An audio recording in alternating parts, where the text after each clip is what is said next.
funny you say that too, because even in the only 8 interviews that I have so far, and in some of those conversations, like we can have completely different viewpoints on any number of things, but when we boil it down to that individual's almost dreams and aspirations of what they want to do in life, for example, we all want almost the same things. I just find it amazing, personally. Yeah. So someone just kind of got on me a little bit for asking a 1 to 10 question about beliefs, and they didn't like that so much. So I'm going to ask another one. Scale from 1 to 10, and this will be my last one, I promise. You're good, man. Not piss people off too much, but on the scale from 1 to 10, where 1 is not certain at all, 10 is you know it to be true for a fact. How certain are you that a God exists? Oh, this is a great question. So I don't think I want to give it the dignity of a 1 to 10 response. Just because I think it shouldn't be boiled down to a 1 to 10. How do I know if a God exists? I guess the simple answer is I could be very wrong. So if that's the case, and if that is the end all be all of that, and I could be very wrong that a God could exist or not exist, then I don't know. I would be kind of at a loss on a 1 to 10 scale. So the question relates more to, and I appreciate the fact that you are willing to say that you don't know, which to me is one of the most important questions in revealing the identity of a person as a skeptic, to say, I don't know, so kudos for admitting that you don't know what you don't know. Right. But so the question I'm asking, I guess it relates more towards beliefs, because knowledge is only a subset of belief. And we have all kinds of beliefs about things that we don't know. Right. So as you've identified yourself as a believer, how strongly do you believe? And like, are you really confident that there is a God, or is it like 50-50? There could be. I would tell you that probably a 1% chance. But that 1% chance still could mean that there is a God that exists. The only issue is I literally can't see it, touch it, or measure it. That's the hard part. Now so it's interesting to me, because I think that, again, if I were to judge your responses based on my former Christian self, I would be hard pressed to even recognize you as a Christian. I think that you would fit the label agnostic, in my opinion. Do you consider yourself agnostic? No, I don't think so. I think it's it's funny, labels. I don't necessarily think I'm super, I fall into that category, but I also don't fall into a category all of my own either. So if you were to bucket me into something, it's probably a combination of Christian and agnostic. Whether or not the sequence of those words would probably matter, but I don't know. I would have identified myself as an agnostic Christian when I was one. So I don't think that that's problematic or contradictory or paradoxical at all. If you start by saying, I don't know, but I still believe in Jesus Christ for the, remission of sins and for my salvation, you are literally an agnostic Christian, Yeah. Here's a question for you, if you don't mind. Sure. How do you take the term Christian atheist?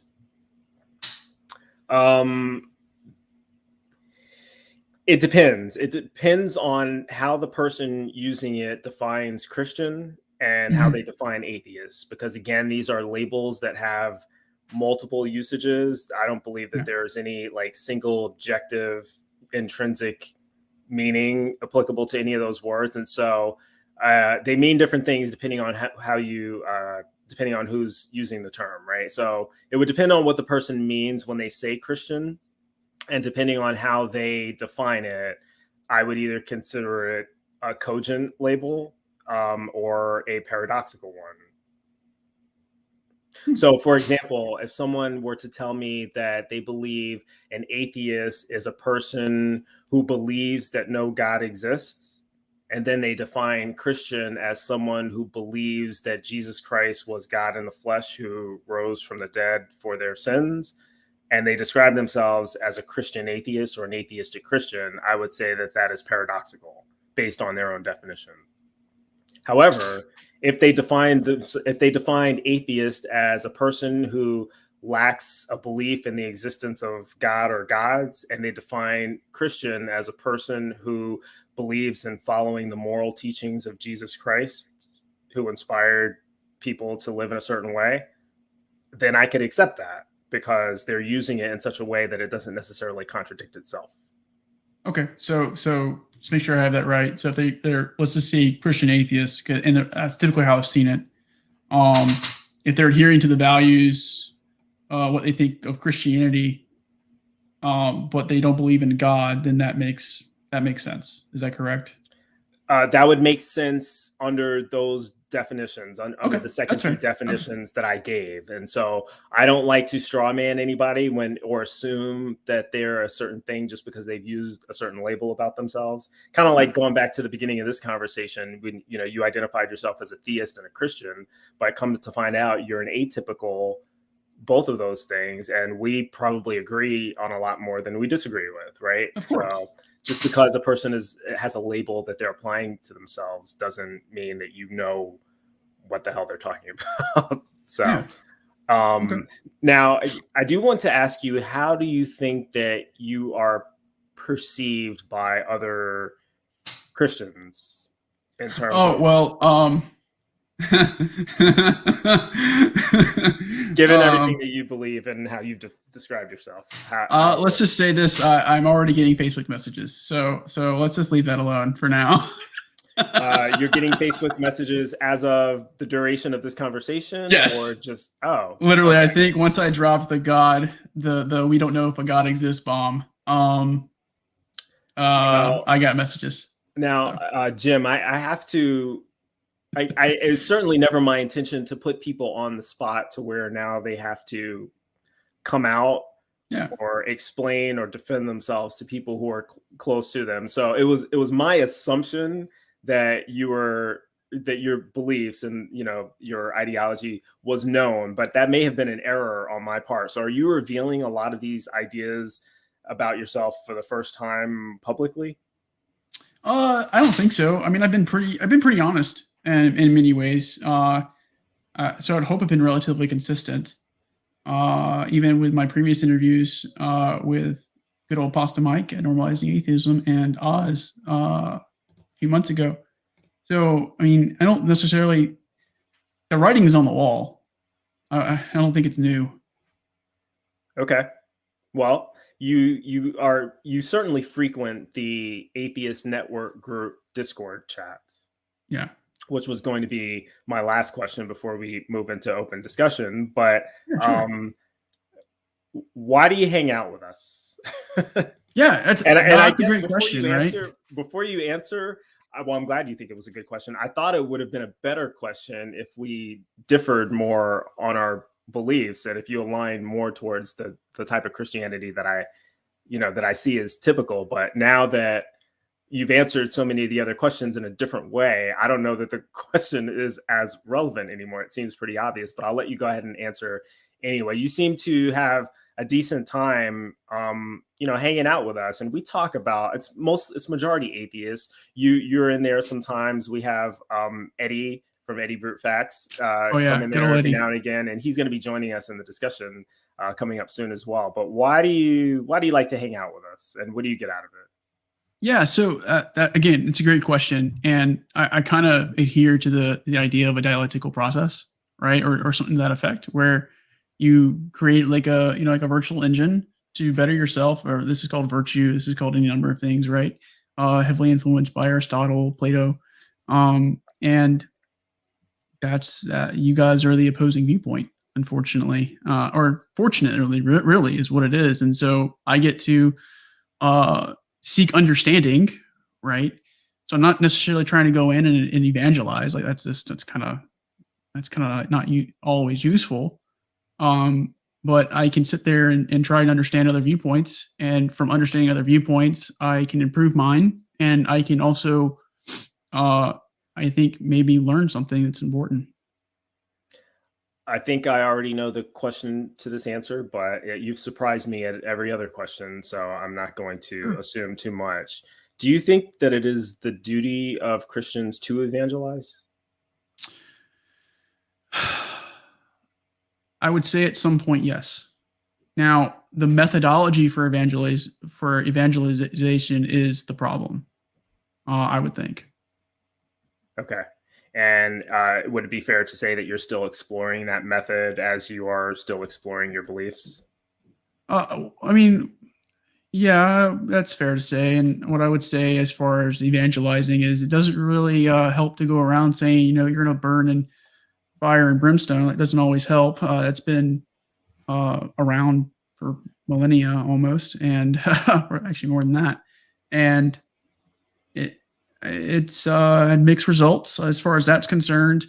The perennial truths are there in the Bible that can be used, but they also have to be. You just can't.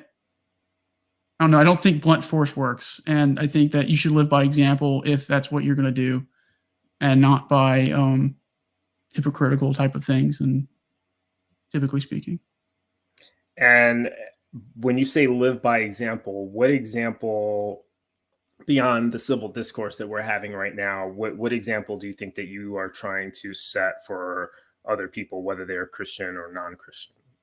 Well, you need to question things, right? You have to. You should create a dialectical process, at least at some level, and engage, everything to kind of to help understand people. And I'm a fan of people convince themselves, not people convincing people. So typically it's better to understand people versus go at them with a book. So what is that? Stephen Covey, rule number 5, and the 7 habits for highly successful people. Seek understanding before seeking to be understood. How old are you, Jim? How old do you think I am?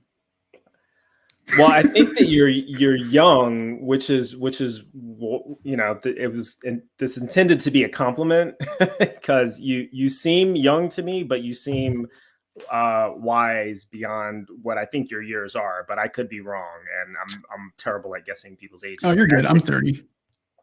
Okay. I don't know where I was going with that. I had a follow-up, but you threw me off there. We are at the 46-minute mark, which is close. I'm going to go ahead and flip it to open discussion now, because we have a couple of other panelists that would like to, I suspect, have a conversation. I wanted to do this in this episode because, we talk a lot about our discords and the fact that, we do these after parties after the show, but none of them are ever recorded or preserved for, new viewers to see kind of how we interact. And I thought it would be fun to do that on a topic like this, where this is what we're all about, having let's do it. Civil conversation. So let's go into open discussion.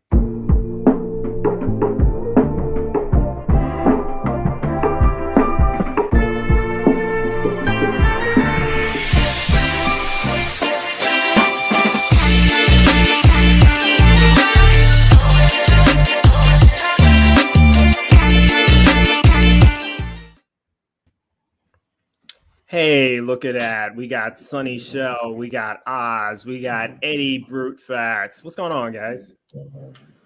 Damn it, Jim, you're out of the club. Hey, Eddie, by the end of the day, I'll be back in the club. That's I saw, I could see Eddie backstage shaking his head, and I wasn't sure if he was doing it sarcastically or seriously or what. And for those of you who don't know, for some reason, Eddie is also a Christian. I think you would probably identify as one of the agnostic Christians, if I'm not mistaken. Yeah, I think Jim made a pretty good point with where you put the agnostic, because we're kind of in a little different position. I'm a bit more confident in the resurrection of Christ and who Christ was, but how all that fits together would be where I'm agnostic. I'm not sure, the Trinity, the incarnation, or, attributes of God, or even how we could possibly know those things. Yeah. So did any of his answers surprise you, or was that it? I mean, I guess you kind of. Well, I've learned to not be surprised by Jim. We've discussed before,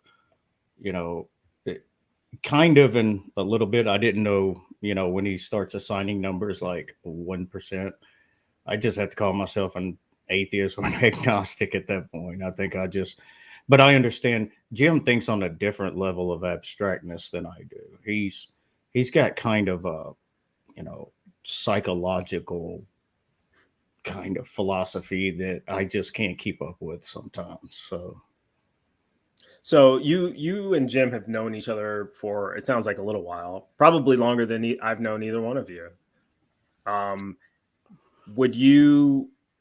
Where would you rate yourself on that scale for that question that I asked him in terms of Jesus Christ, the resurrection of Christ first, on a 1 to 10 scale, where zero is not confident at all and 10 is it for certainty?